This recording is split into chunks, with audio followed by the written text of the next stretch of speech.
This is Izzy. Izzy is a retired police explosives dog. She's now helping owners learn the skills that could save their own dog's life.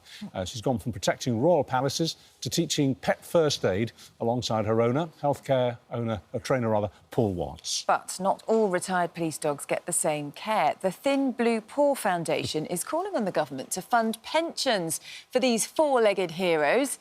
I'm delighted to say that Izzy joins us now with Paul Watts and Foundation Chairman Kieran Stanbridge. Good morning to all of you, especially Izzy, who's making herself at home on our sofa here. So, Paul, just explain then about this canine first aid then and why it's so important and how Izzy's helping with this. Well, it's so important for people because when your dog has an injury, we haven't got a vet next door to us. No. So we need to buy time. So if Izzy injured her paw, she's going to be bleeding. So we can put pressure on there and bandage it and then get her straight to a vet, which then buys us more time. Love it. And you use her for demonstrations then to be able to show this to people? Yes, when we first started doing pet first aid training, we always had soft toys. That's not much fun bandaging a soft toy up. So we now have 2 spaniels that are actually lively.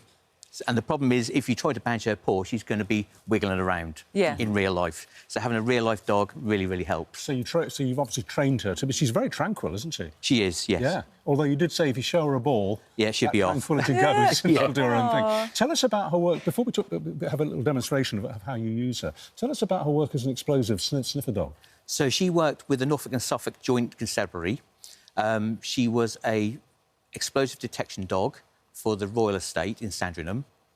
She's done concerts and other places as well.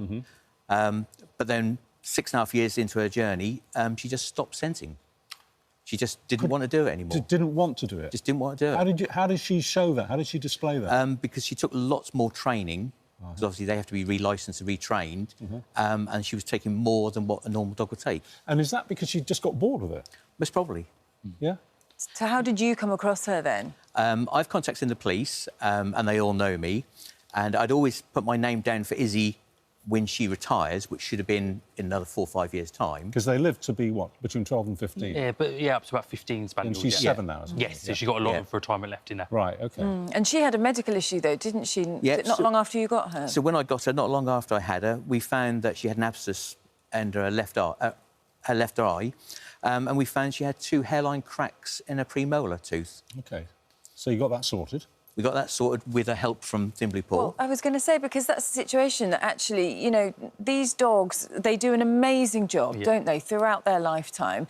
But actually then when it comes to retirement, there isn't any sort of money to help look after them, is there? And it is down to whoever then adopts them to sort of shoulder the burden of those costs. Yeah, absolutely. So when a police dog is serving, the police will pay for all of their care. The day they retire, they get no more direct support from the police force they served with or the government. So that's why we're calling on the government as a foundation to provide pensions for police dogs, because we believe after a lifetime of service, it is generally the least they deserve. You know, Izzy's a prime example. She retired and had medical conditions. We stepped in and supported Paul and funded that. Without that support, the burden is on the owner, and that shouldn't be the case. You know, these dogs have given their life to service, so why are we as a nation not stepping up and providing that support, which is why the charity was founded 5 years ago. I noticed you were nodding when he was describing the way that Izzy became bored, basically, with sniffing. Yeah. That's a known syndrome, is it? Absolutely. You know, dogs are working day in and day out, and they get to the point that sometimes, just like us humans, we want a change of career. Exactly. And actually, you know, Izzy decided actually she was done sniffing out bombs, and actually it was about kind of she wanted the retired life. They do an incredible, you know, job when they are serving, and just like us, that sometimes they want that change of career. Fair enough. OK. Well, give us a demo then see of the kind of stuff Izzy you do. in action then. OK, so if we pretend that Izzy's got a wound on her paw, and this could be anything from a piece of cut glass or anything which is out on a walk. She's trapped it in a car door or... Yep. So we need to control the bleeding of it. So what we use Izzy for, so we get our bandages. You're shy. Come on, Izzy. Go with the flow, baby. So we can put a bandage on her paw, and then we teach our students how to correctly bandage. Now, we're not looking for awards. If we had a top 10 award for the best bandage, that's not what we're after. We're after, is it doing its job? Is it controlling the bleeding? Which gives us enough time to get them to a vet. So it's all about buying that time sometimes, isn't it? So actually, if you know the basics, you're able to help your dog if you're out and about and something happens. Absolutely. I think it's really important for police dog handlers as well to know dog first aid, because their dogs are on the front line and do pick up injuries as part of their service. So actually, if we encourage everyone to, get on board and teach their dog first aid, it really does make a difference in those critical moments. And you do other injuries, like if they catch their ear on a barbed wire So fence with or spaniels with long ears, when they go through like hedgerows and things like that, they do catch their ears quite a bit. Yeah.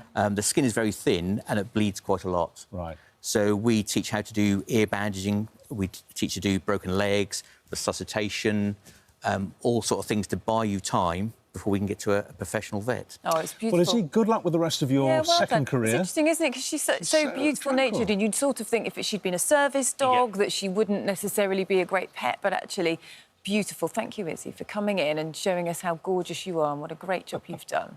OK. So long, Izzy.